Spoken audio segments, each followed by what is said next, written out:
ବର୍ତ୍ତମାନ ବାଂଲାଦେଶରେ ଯେଉଁ ସ୍ଥିତି ଲାଗିଛି ସବୁ ହିନ୍ଦୁକୁ ମାରି ଦେଉଛନ୍ତି, ଅମାନୁଷ୍ୟ କାର୍ଯ୍ୟ କରୁଛନ୍ତି। ମୁଁ ତାରି ଉପରେ କିଛି ଗୀତ କରିଛି, 4-5 ପଦ ଗୀତ କରିଛି। ଶୁଣ ଆରେ ବାଂଲାଦେଶୀ ମୋ ଠାରୁ ଶୁଣ ଆରେ ବାଂଲାଦେଶୀ, ତୁମ ଘରେ ପୁଣି କଳି ତ ଲାଗିଲା, ତୁମେ ଆମକୁ କରୁଛ ଦୋଷୀ।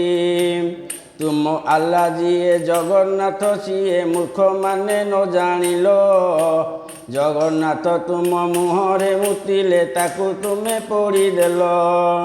ମନ୍ଦିର ଭାଙ୍ଗିଲ, ହିନ୍ଦୁକୁ ମାରିଲ, କେତେ ବଡ଼ କାମ କଲ। ଏଭଳି କାମରେ ମେଡାଲ ପାଇଲ, ତାହା ଜାଣି ନ ପାରିଲ। ତୁମ ଘରେ ଯଦି କଳି ଲାଗିଅଛି, ଲାଗିଥାଉ ସଦା ତହିଁ। କଳି ନ ତୁଟାଇ ଆମକୁ ମାରିଲ, ମୁଖେ ଟିକେ ଲାଜ ନାହିଁ।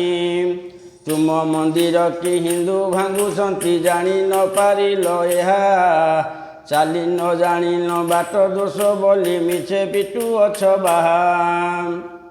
କଥା ହେଲା କ'ଣ, ଯେଉଁ ଯୁଦ୍ଧ ଚାଲିଛି, ଯେଉଁ ବିନାଶ କାରଣରେ ସବୁ ହିନ୍ଦୁମାନଙ୍କୁ ଧ୍ୱଂସ କରିଦେଉଛନ୍ତି, ମନ୍ଦିର ଭାଙ୍ଗି ଦେଉଛନ୍ତି, ଜଗନ୍ନାଥକୁ ପୋଡ଼ି ଦେଉଛନ୍ତି, ଏସବୁ ଠିକ୍ ନୁହଁ। ଗୀତ ତ ପ୍ରାୟ ସବୁ କଞ୍ଚା ଓଡ଼ିଆ, ଏଥିରେ କିଛି ଆଉ ଛନ୍ଦମନ୍ଦ ନାହିଁ, ସମସ୍ତେ ଆପଣମାନେ ବୁଝିପାରିବେ। ତେଣୁକରି ଗୀତ ମାଧ୍ୟମରେ ମୁଁ କିଛି ମୋର ହିନ୍ଦୁ ଭାଇମାନଙ୍କୁ, ଓଡ଼ିଆ ଭାଇମାନଙ୍କୁ ଜଣାଉଛି ଯେ ସେ ଦେଶ କଥା, ସେ ଲୋକ ସବୁ କେମିତିଆ, ଏସବୁ ଜଣାଉଛି। ଫେର ଦେଖିବା ପରବର୍ତ୍ତୀ ବାର୍ତ୍ତା।